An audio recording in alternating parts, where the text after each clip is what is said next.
Politique, environnement, santé. Sa polyvalence renforce ses compétences. Yasmine Abdel-Fadel, Dans son rapport déposé aujourd'hui, le commissaire à la langue française, Benoît Dubreuil, recommande au gouvernement Legault d'ajouter des exigences linguistiques en français pour les travailleurs étrangers temporaires et pour les étudiants étrangers qui s'installent dans la province. On en parle avec lui-même, Benoît Dubreuil, commissaire à la langue française. Bonjour, M. Dubreuil. Bonjour, vous allez bien? Je vais très bien. Je lisais le texte dans la presse avec vos recommandations et je trouve ça très intéressant parce que on vient marquer ici, on va au cœur de la protection du français, même auprès de l'immigration temporaire. Mais est-ce que c'est rentable que d'investir autant dans la francisation des immigrants temporaires lorsqu'il n'y a pas de garantie de les garder? Alors, je vous dirais, la première chose qu'on voulait faire avec le rapport qu'on a déposé aujourd'hui, c'était donner un portrait aux décideurs et au public de la situation linguistique au sein de l'immigration temporaire. Donc, vous le savez, il y a eu une augmentation extrêmement importante ces dernières années. On a plus de 500 000 personnes maintenant au Québec, peut-être 600 000 qui sont sur un statut temporaire. Donc, on a parlé beaucoup de l'impact sur le logement, on a parlé de l'impact sur l'économie, mais à ma connaissance, il n'y avait pas encore de portrait de la situation sur le plan linguistique. Donc, la première chose qu'on a voulu faire, c'était donner aux gens certaines informations avec des analyses statistiques qui n'avaient pas été produites. Et essentiellement, ce que l'on montre dans le rapport, c'est que sur les 5 ou 600 000 immigrants temporaires qui sont au Québec aujourd'hui, c'est environ le tiers, donc peut-être 150 à 200 000 qui ne maîtrisent pas le français. OK. Donc, c'est important de le dire, il y en a quand même beaucoup, peut-être 60-65% qui maîtrisent le français, donc qui c'est une bonne nouvelle? Français. Ben, c'est une bonne nouvelle, c'est-à-dire il faut que ce soit plus. En fait, l'enjeu, c'est le suivant, c'est que en ce moment, la population du Québec grandit essentiellement grâce à l'immigration. Donc, si vous avez le tiers des temporaires qui fonctionnent surtout en anglais, ben, ça veut dire que l'anglais va croître 2 à 3 fois plus vite que sa place dans la population québécoise. Donc, l'enjeu, il est là. Ça ne veut pas dire qu'il n'y a aucun immigrant qui doit s'intégrer en anglais, mais c'est sûr que si on est à 30, 35, 40%, ça, c'est plutôt les proportions qu'on observe. À ce moment-là, ça devient difficile de maintenir le français, surtout dans la région de Montréal. Donc, ce que l'on montre, c'est que l'immigration temporaire ces dernières années est certainement pas la seule cause, mais c'est certainement, probablement la cause principale du recul que l'on voit du français dans la région de Montréal, notamment pour ce qui est de la proportion de gens qui sont capables de parler français, et aussi pour ce qui est de la proportion de gens qui travaillent principalement en français. Alors, c'est intéressant parce que selon finalement vos conclusions, vous venez de le dire, c'est l'immigration temporaire qui vient finalement retenir, voire faire reculer la place du français à Montréal. C'est pas tant tout ce qu'on voit, là, c'est pas une anglicisation massive de tous les Montréalais qui du jour au lendemain ont changé de langue chez eux, là. Non, c'est ça. Il y a des tendances qui sont préoccupantes dans la population qui n'est pas immigrante. Il y a des enjeux qu'on voit et qu'on pourra discuter, mais c'est sûr que les changements qu'on voit, ça s'est vraiment accéléré, surtout avec la fin de la pandémie. Donc, c'est en partie l'immigration permanente, mais c'est surtout l'immigration temporaire. Donc, 2022-2023, on va avoir environ 400 000 immigrants qui vont être arrivés au Québec en 2 ans, et la plupart d'entre eux sont temporaires. Vous proposez que les travailleurs temporaires, notamment, puissent avoir des connaissances en français oral de niveau 3. Ouais. En fait, c'est ça. C'est quand même beaucoup demandé pour un immigrant temporaire, déjà qu'il a...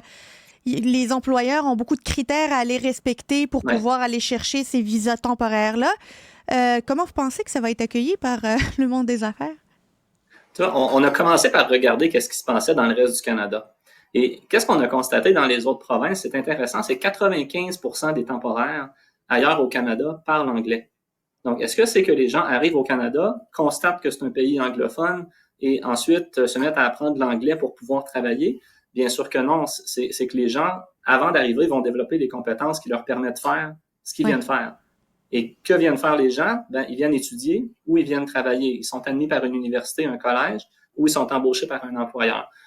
Au Québec, c'est plus compliqué. Je vous dirais, vous avez 60-65% des gens qui arrivent qui parlent français. Okay, donc, ils sont recrutés par des collèges, des universités, des employeurs qui demandent à ces gens-là de parler français. Puis les gens viennent au Québec précisément parce que c'est francophone puis parce qu'ils sont francophones. Ben oui. Donc, l'enjeu qu'on a au Québec, c'est qu'il y a environ un tiers, peut-être un 30%, je vous dirais, des migrants temporaires qui viennent plutôt au Québec, qui parlent anglais, en fait, et qui viennent au Québec soit pour étudier en anglais soit pour travailler en anglais. Et là, la difficulté que l'on a aujourd'hui, mais c'est une difficulté qu'on a eue historiquement aussi, c'est de convaincre les gens qui arrivent au Québec, qui parlent déjà bien anglais, qui travaillent ou étudient à temps plein en anglais, c'est de les convaincre de mettre 1000, 1500, 2000 heures à apprendre le français les soirs, les fins de semaine, alors qu'au travail ou à l'école, ils n'en ont pas tant que ça besoin. Et évidemment, on s'aperçoit que ça fonctionne pas. Oui.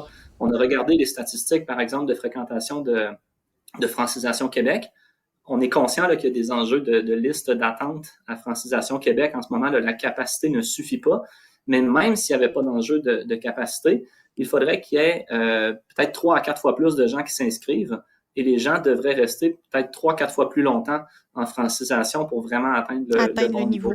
Donc, on ne peut pas y arriver dans les paramètres actuels. Donc, c'est sûr que pour les employeurs, évidemment, le choix numéro 1, c'est toujours d'avoir aucune contrainte. Oui. Mais moi, je le dis tout de suite, en ce moment, c'est le 2/3 des employeurs qui réussissent à aller embaucher des travailleurs dans les pays francophones. Il y en a pour qui c'est plus difficile, qui ne le font pas encore, souvent qui ont recours à des agences qui ont développé leur modèle d'affaires au Canada anglais. Et l'idée, c'est de mettre une barrière supplémentaire pour ces employeurs-là, pour les orienter. L'autre possibilité, c'est simple, c'est de taxer plus ceux qui vont chercher des travailleurs francophones pour payer la francisation de ceux qui vont chercher des travailleurs qui ne sont pas francophones. Et ça, c'est pas beaucoup mieux. Ben non. Parce que là, ça devient punitif que de faire l'effort d'aller chercher des travailleurs francophones, ce qui serait absolument contre-productif. Exactement. Donc oui, on met une barrière. Quand vous dites on demande un niveau 3, le niveau 3, c'est à peu près 3 mois d'études à temps plein du français. Okay. Donc, c'est une barrière, clairement, mais en même temps, on pense que ça va être bon parce que si la personne n'est pas capable de faire ça avant, peut-être qu'elle va avoir de la difficulté aussi là, dans son cheminement, puis peut-être qu'un jour, elle va avoir de la difficulté à s'établir réellement au Québec. Et il faut comprendre, les employeurs disent aussi que les besoins auxquels ils cherchent à répondre, ce ne sont pas des besoins temporaires. En ça, les employeurs disent... C'est des besoins permanents. Ben oui. On a des besoins permanents, donc. Si c'est des besoins permanents, moi, je l'entends bien, ça veut dire que après, vous allez encore avoir besoin de quelqu'un. Donc, si la personne est pour rester, ben moi, je veux qu'elle fasse partie de ma société. Monsieur Dubreuil, ça fait quoi, à peu près 1 an maintenant, un peu plus d'1 an que vous êtes nommé commissaire? Nommé un peu plus d'1 an. Ça va faire 1 an, là, mon entrée en fonction au 1er mars. C'est ça, c'est ce que je me disais, parce que je me rappelle, on s'était parlé assez au début de votre mandat. Vous avez sorti des chiffres très intéressants, des conclusions qui sont vraiment... personnellement, que j'ai trouvé très intéressante, mais j'en attends un en particulier. Puis aujourd'hui, je veux vous faire le souhait publiquement comme ça. On parle beaucoup de la protection du français, où on se plonge dans le quantitatif, combien de personnes parlent français, d'où ils viennent. Puis souvent, évidemment, qui parlent français, on parle immigration temporaire permanente. Quand est-ce qu'on va se pencher sur la qualité du français de tous les Québécois? Parce qu'une langue, on a beau être plusieurs à la parler, si on la parle mal, ben on n'est pas plus avancé. Alors ça, on va travailler là-dessus, c'est sûr. Mais vous savez, c'est un sujet, ça aussi, qui est au moins aussi délicat oui. Et polarisant parce qu'on a différentes manières de parler français, puis le français, c'est une langue qui contient beaucoup, beaucoup de diversité. Donc, comment on peut, moi je le vois comme ça, comment on peut à la fois valoriser la diversité qu'on trouve à l'intérieur du français, mais aussi quand même s'assurer que les gens apprennent la variante standard, hein, la variante normée qui nous permet de communiquer avec le reste de la francophonie particulièrement. Donc ça, pour moi, en fait, c'est une question qui est importante, mais oui, on pourrait y revenir. Bien, parce que quand on sait, avec les chiffres très alarmants sur le taux d'analphabétisation qu'on a au Québec, là, disons, on a beaucoup d'analphabètes fonctionnels. Alors, ça peut peut-être parler français de manière sociale, mais qu'en est-il de la lecture et de l'écriture du français? Puis savoir, finalement, ce français-là, comment il va se transmettre? Parce que si on écrit mal le français puis on le parle mal, c'est aussi un danger pour le fait français au Québec, pas vrai? C'est un danger qui est différent quand même, là, parce que, évidemment, en ce moment, ce que l'on voit sur l'immigration temporaire, c'est que le principal déterminant, c'est quelle langue les gens connaissent à l'entrée.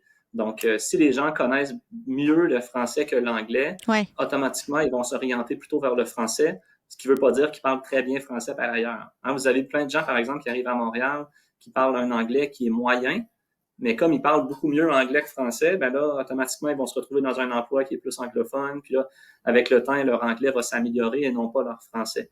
Donc, c'est deux sujets, à mon sens, qui sont complémentaires. Il faut aborder les deux.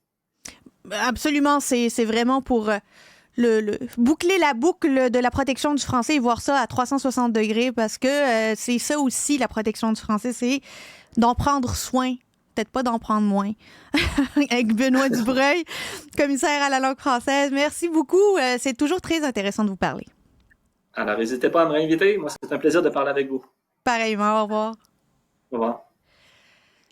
C'est donc tout pour moi aujourd'hui. Merci à toute l'équipe de recherche, de mise en onde, aux invités, aux chroniqueurs. Je vous retrouve pour ma part très bientôt pour un autre épisode sur Cube Radio.